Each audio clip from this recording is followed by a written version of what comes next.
I'm running short of words right now, but I cannot afford this because I have to speak. Thank you so much for all the love, for all the warmth. Thank you for accepting me. Thank you very much.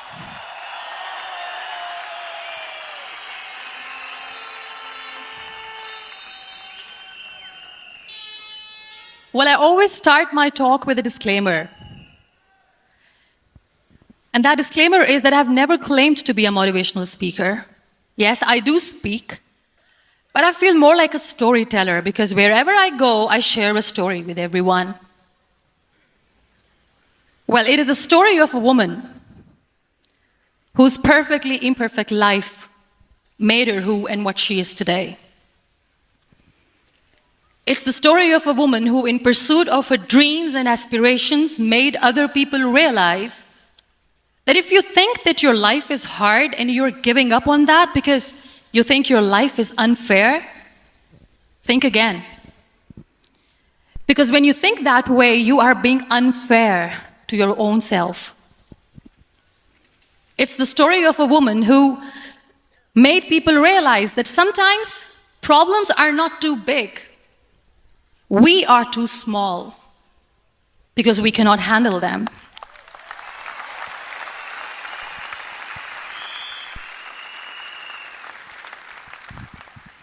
It is the story of a woman who with time realized the real happiness doesn't lie in success, money, fame.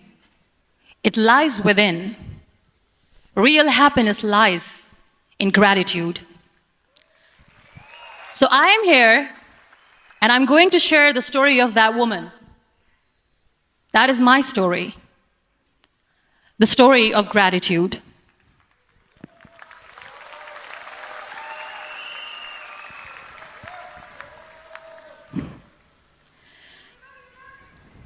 I love you too. I love you all. I believe in the power of words. Many people speak before they think.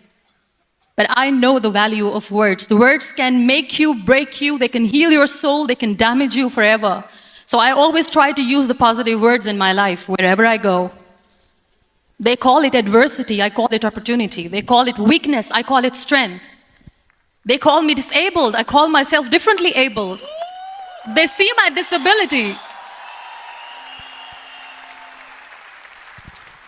They see my disability, I see my ability. There are some incidents that happen in your life, and those incidents are so strong that they change your DNA. Those incidents or accidents are so strong that they break you physically. They deform your body, but they transform your soul.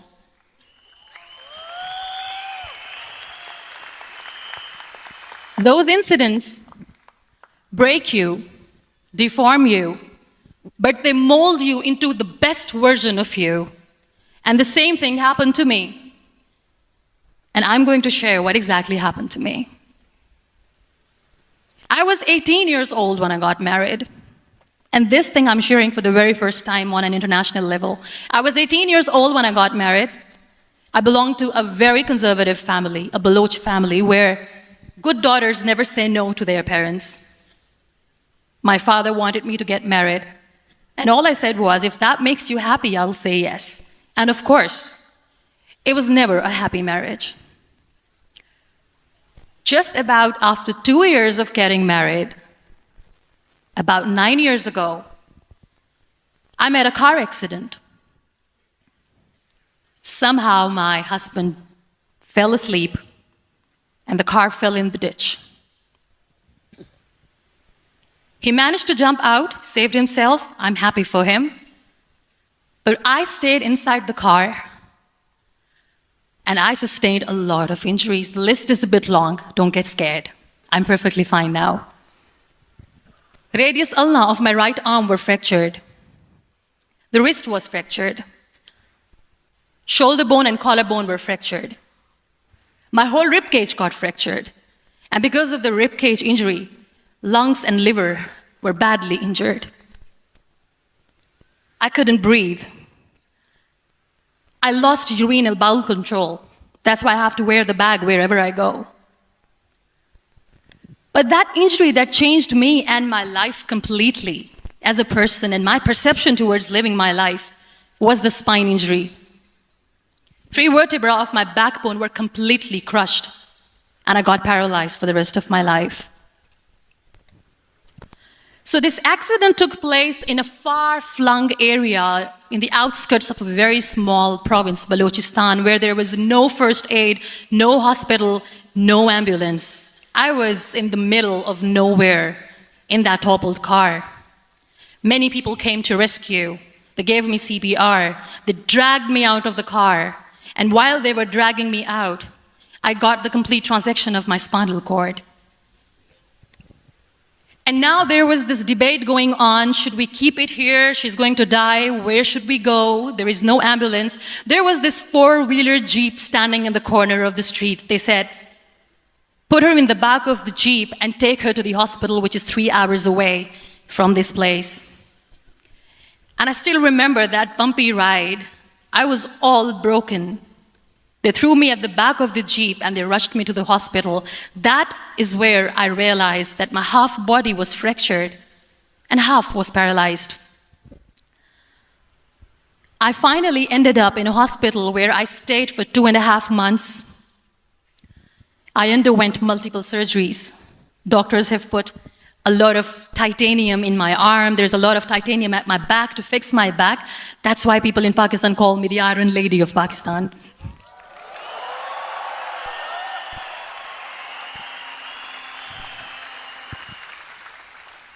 Sometimes I wonder how easy it is for me to describe all this all over again. And somebody has rightly said that when you share your story and it doesn't make you cry, that means you have healed.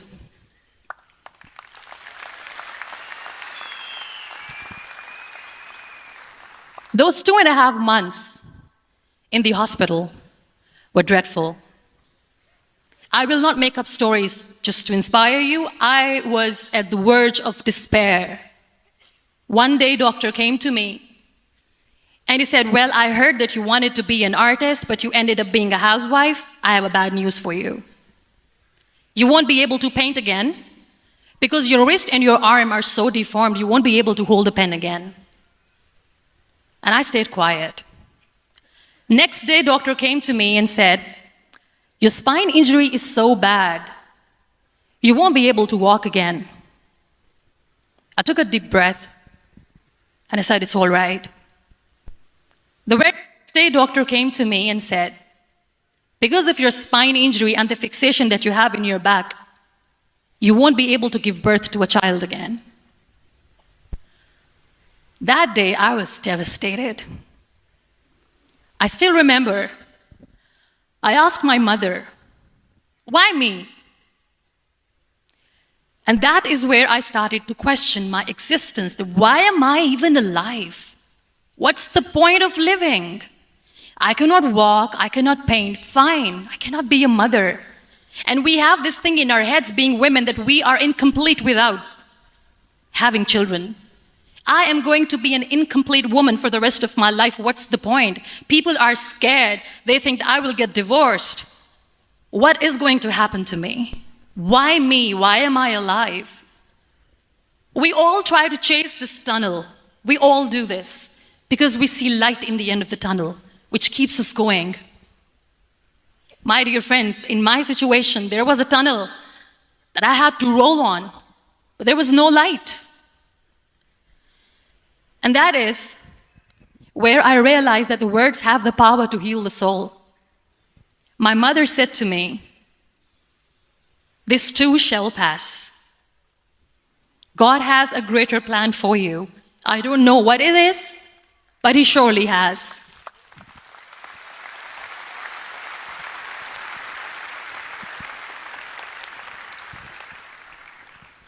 And in all that distress and grief, somehow or the other, those words were so magical that they kept me going. I was trying to put that smile on my face all the time, was hiding. It was so hard to hide the pain, which was there. But all I knew was that if I will give up, my mother and my brothers will give up too. I cannot see them crying with me. So what kept me going was, one day I asked my brothers, I know I have a deformed hand, but I'm tired of looking at these white walls in the hospital and wearing these white scrubs. I'm getting tired of this. I want to add more colors to my life. I want to do something. Bring me some colors. Bring me some small canvas. I want to paint. So the very first painting I made was on my deathbed, where I painted for the very first time. It was not just an art piece or just my passion. It was my therapy. What an amazing therapy it was. Without uttering a single word, I could paint my heart out. I could share my story. People used to come and say, what lovely painting, so much color. Nobody could see the grief in it. Only I could. So that's how I spent 2.5 months in my hospital, crying, never complaining or whining, but painting. And then I was discharged, and I went back home. And I went back home, and I realized that I have developed a lot of pressure ulcers on my back and on my hip bone. I was unable to sit. There were a lot of infections in my body, a lot of allergies. So doctors wanted me to lie down on the bed straight for not 6 months, for not 1 year, for 2 years. I was bedridden, confined in that one room, looking outside the window, listening to the birds chirping, and thinking maybe there will be a time when we'll be going out with the family and enjoying the nature. That was the time where I realized how lucky people are, but they don't realize. That is the time where I realized that the day I'm going to sit, I'm going to share this pain with everyone to make them realize how blessed they are, and they don't even consider them lucky. There are always turning points in your life. There was a rebirth day that I celebrated. After 2 years and 2.5 months, when I was able to sit on a wheelchair, that was the day when I had the rebirth.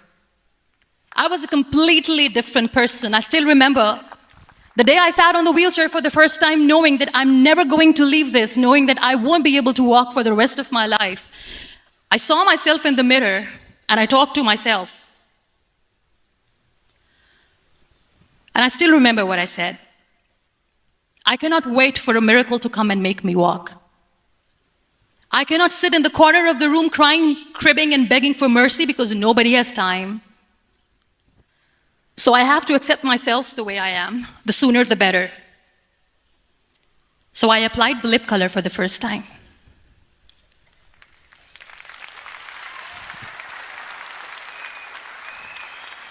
And I erased it. And I cried.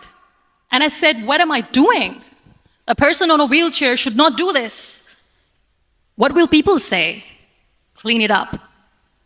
Put it again. This time I put it for myself. Because I wanted to feel perfect from within.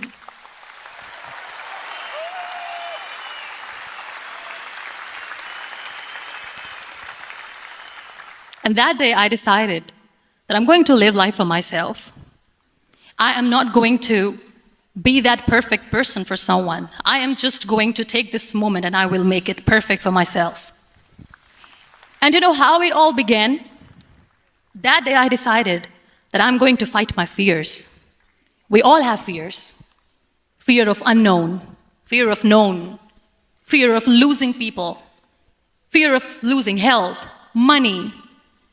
We want to excel in career, we want to become famous, we want to get money. We are scared all the time. So I wrote down one by one all those fears. And I decided that I'm going to overcome these fears one at a time. You know what was my biggest fear? Divorce. I couldn't stand this word. I was trying to cling on to this person who didn't want me anymore, but I said no. I have to make it work. But the day I decided that this is nothing but my fear, I liberated myself by setting him free. And I made myself emotionally so strong that the day I got the news that he's getting married, I sent him a text that I'm so happy for you and I wish you all the best. And he knows that I pray for him today.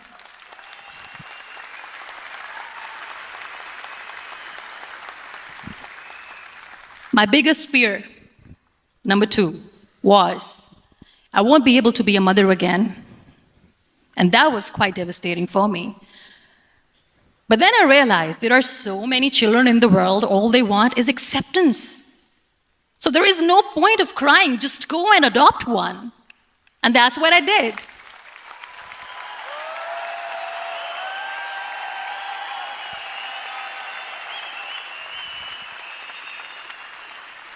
I gave my name in different organizations, different orphanages. I didn't mention that I'm on a wheelchair, dying to have a child.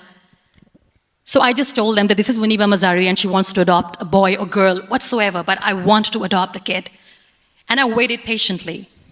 2 years later, I got this call from a very small city in Pakistan. I got a call and they said, "Are you Muniba Mazari? There is a baby boy and would you like to adopt?" And when I say yes, I could literally feel the labor pain. I said, yes, yes, I am going to adopt him. I am coming to take him home.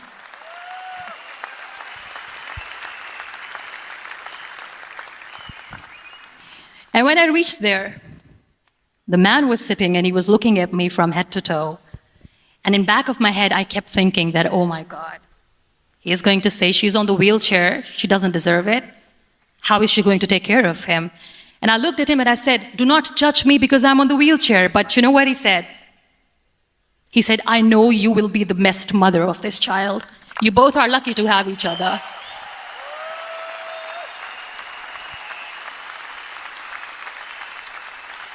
And that day, I was 2 days old, and today he's 6.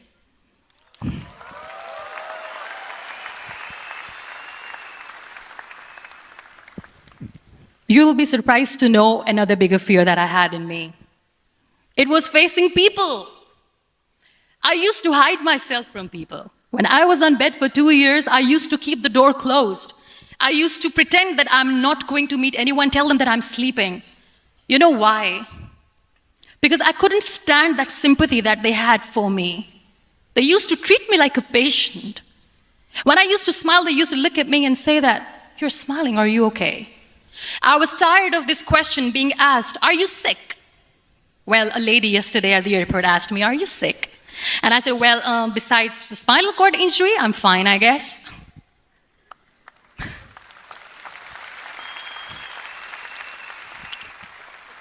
But those are really cute questions. They never used to feel cute when I was on the bed. So I used to hide myself from people, knowing that, oh my God, I'm not going to see that sympathy in their eyes. It's all right. And today I'm here speaking to all these amazing people because I have overcome the fear. You know, when you end up being on the wheelchair, what's the most painful thing? That's another fear that people on the wheelchair or the people who are differently abled have in their hearts, but they never share. I'll share that with you. The lack of acceptance. People think that they will not be accepted by the people because we, in the world of perfect people, are imperfects. So I decided that instead of starting an NGO for disability awareness, which I know will not help anyone, I started to appear more in public. I started to paint. I always wanted to. I have done a lot of exhibitions. I'm Pakistan's first wheelchair-bound artist. I have done a lot of modeling campaigns, different campaigns for brands like Tony and Guy.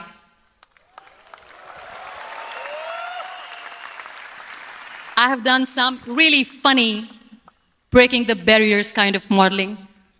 There was this one by the name Clown Town where I became a clown because I know that clowns have hearts too. And then I also decided that if I really want to make the difference, I am not going to let people use me for their polio campaigns where they will make you a victim and an emblem of misery and mercy and will say that, you know what, give polio drops to your children or they'll become like this girl. I decided that I'm going to join the national TV of Pakistan as an anchor person, and I've been doing a lot of shows for the last 3 years.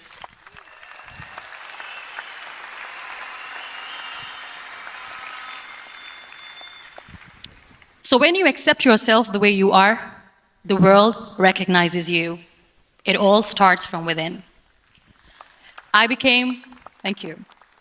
I became the National Goodwill Ambassador for UN Women Pakistan, and now I speak for the rights of women, children. We talk about inclusion, diversity, gender equality, which is a must.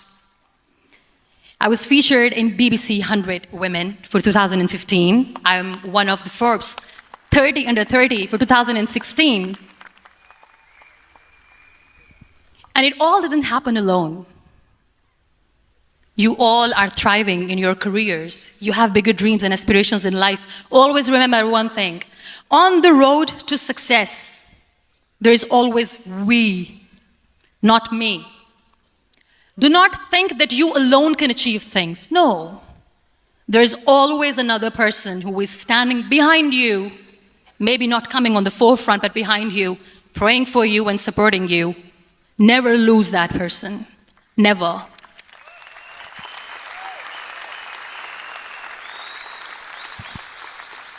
No matter how much I say that I couldn't find a hero, so I became one, I still want to recognize those 3 people in my life who literally changed my life completely, and I get inspiration from them every single day. Waleed Khan. Many people know about the terrorist attacks in Pakistan. We have lost many people. And I'm sharing this with a very heavy heart because we actually have lost a lot of people in this huge turmoil of terrorism. These people are barbarians. They do not see people. They're even worse than animals. They have killed people in mosques. They have killed people in churches, temples, even in schools. There was this terrorist attack in Army Public School, Peshawar, where these terrorists entered in an examination hall and they killed our children. And in that attack, that day, this beautiful boy, Waleed Khan, who was my hero, my real life hero, was the proctor who was taking care of the students, was keeping an eye on the students. Those barbarians shot him 3 times in the face, 5 times on his body, and he fell down. I was asked to give a talk in the school after a week of that terrorist attack. With a very heavy heart, I went there and I spoke. We sang a few national songs. I thought that maybe I've done my part, but deep inside, it was killing me. I could see children injured. I could see children sitting on the wheelchairs looking at me wondering, what next? What was our fault? Just because we were here to give examination, we have been shot. So many people, so many children lost their friends. Their classrooms were empty. The next day they went to the classroom. So this kid, Waleed Khan, I was asked that he is in a hospital right now and you have to go and see him and motivate him and tell him that it's going to be okay. And when I saw Waleed Khan coming on the wheelchair for the first time in front of me, face was all deformed. His leg was fractured, his arm was fractured. He couldn't talk, he lost his teeth. He cannot sneeze, he cannot smell. He cannot eat. And I kept thinking, what should I say? That everything is going to be all right? No, nothing is all right. And while I was juggling with the words, what to say, what not to say, this beautiful child, Waleed Khan, came to me and he said, "Are you Muniba Mazari?" I said, "Yes." He said, "Baji, let's take a selfie."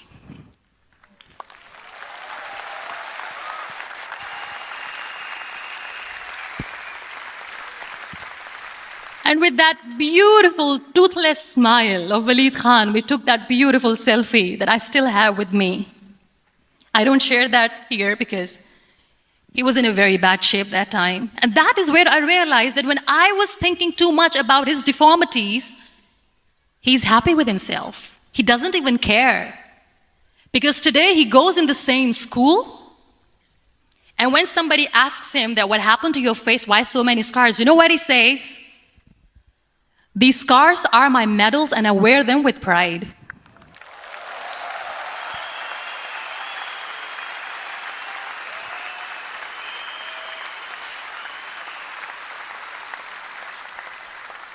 And how beautifully he says, the terrorists wanted me not to study. I am going to study. I will become a doctor one day. And this is my way of taking revenge from those terrorists. Another real-life hero, of course, my son. His name is Nile, N-I-L-E, River Nile. I learned so much from this kid. The first and foremost thing is patience. How to be patient when you know that your mother cannot walk, when you know that your mother is different from the other women, when you know that your mother cannot go out and play with you, how to stay calm. He loves football. And when we got the very first football, he was 4 years old. He was super excited. I still remember he came in the room and he said, "Mom, let's play football." And he kept the ball in my feet. And he said, "Let's kick it." And that day I felt disabled. I said, "I cannot kick the ball." And I was down with the same face. He looked at me and he said, "Well, that's all right. Your legs are not working, but your hands do. Let's play catch the ball."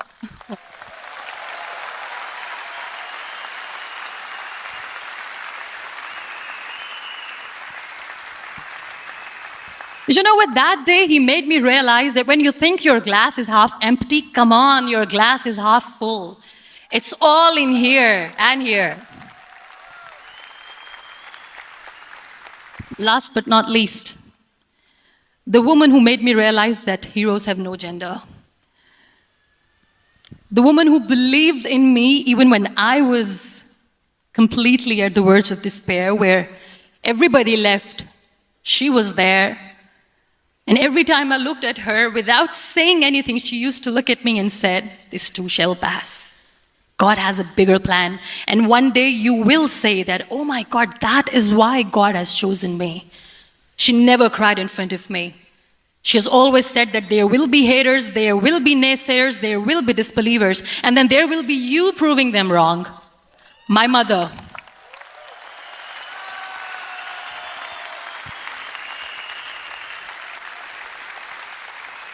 Whatever I am today, I'm nothing without her. I'm nothing without her.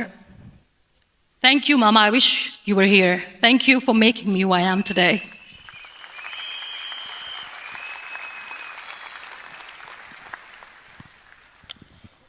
You know what? We human beings have a problem.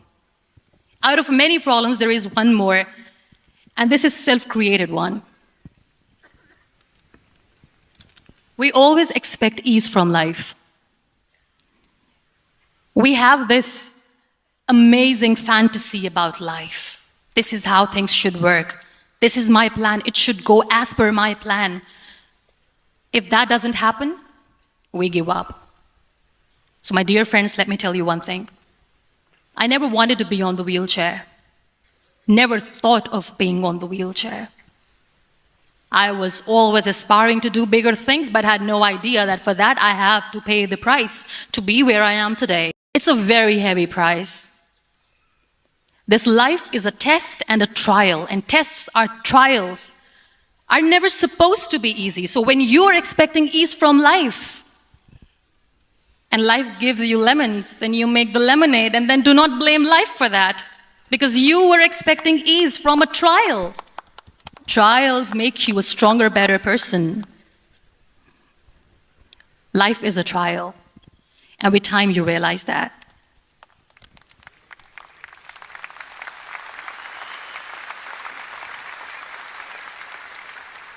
It is okay to be scared.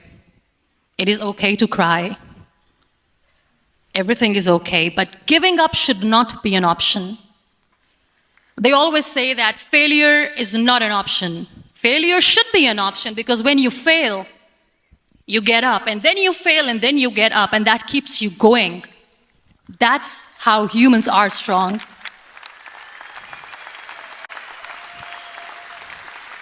Failure is an option, should be an option, but giving up is not.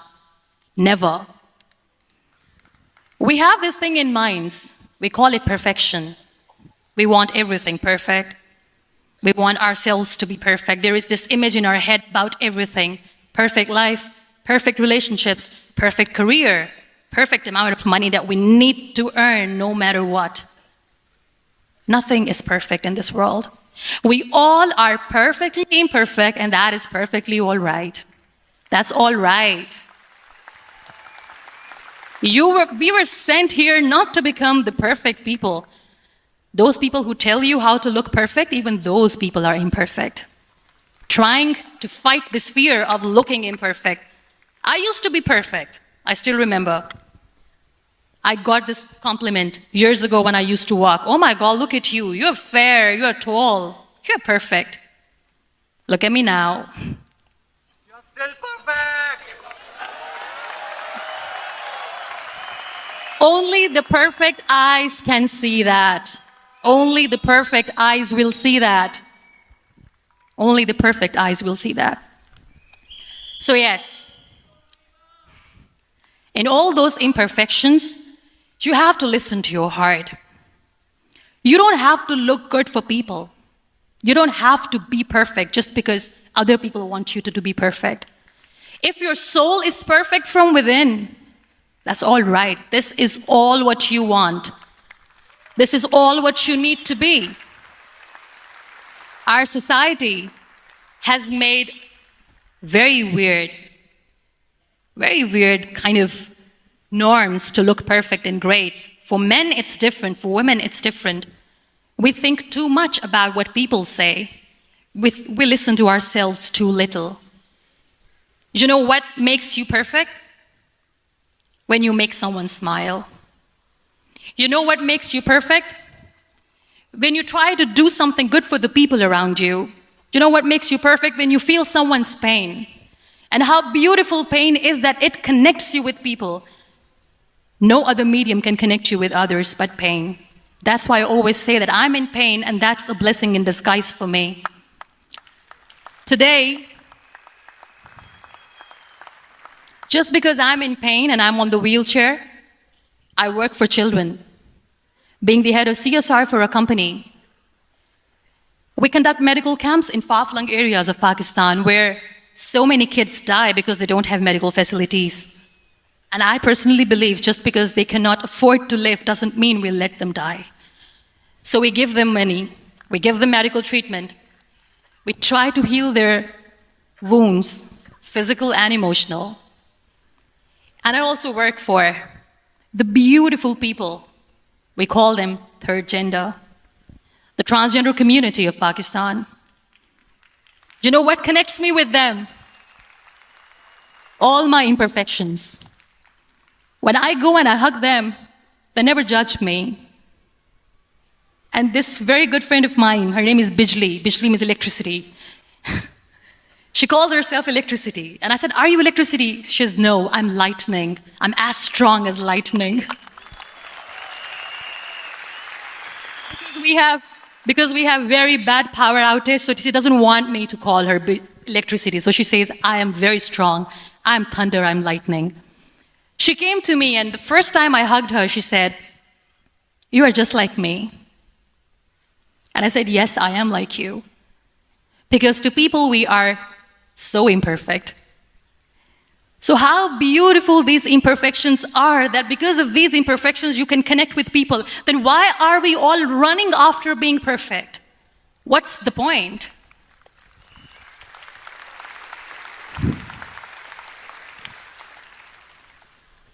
Every time I go in public, I always smile.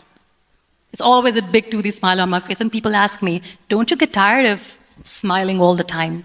What's the secret? I always say one thing, that I have stopped worrying about the things that I have lost, the people that I have lost. Things and people who were meant to be with me are with me. And sometimes, somebody's absence makes you a better person. Cherish their absence. It's always a blessing in disguise. I always say that people are so lucky they don't even realize. You must be thinking, okay, you're lucky in what sense? Well, the breath that you just took was a blessing. Embrace it.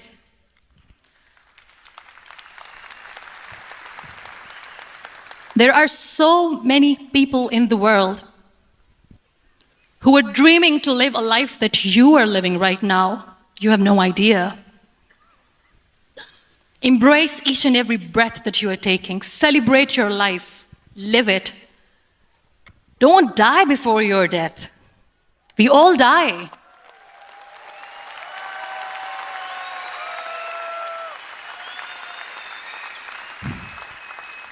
We live this one routine of a day for 75 years and we call it life. No, that's not life. If you're still thinking why you have been sent here, if you're still juggling with the concept of why you are here, you haven't lived yet. You work hard, you make money, you do it for yourself. That's not life. You go out, you seek for people who need your help, you make their lives better. You become that sponge which can absorb all the negativity, and you become that person who can emit beautiful, positive vibes. And when you realize that you have changed someone's life, and because of you, this person didn't give up, that is the day when you live. Always.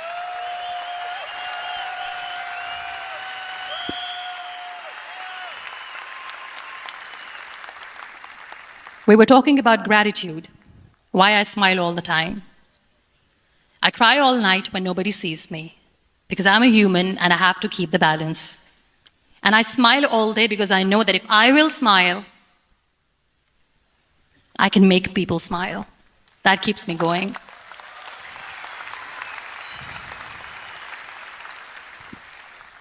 Be grateful for what you have, and you will always, always end up having more. But if you'll cry and if you'll crib for the little things that you don't have or the things that you have lost, you will never ever have enough. Sometimes we are too busy thinking about the things that we don't have that we forget to cherish the blessings that we have. I'm not saying that I'm not healthy and that makes me unlucky, but yes, it is hard. It is hard when I say that I cannot walk. It is hard to say when I wear this bag. It hurts. But I have to keep going, because never giving up is the way to live, always.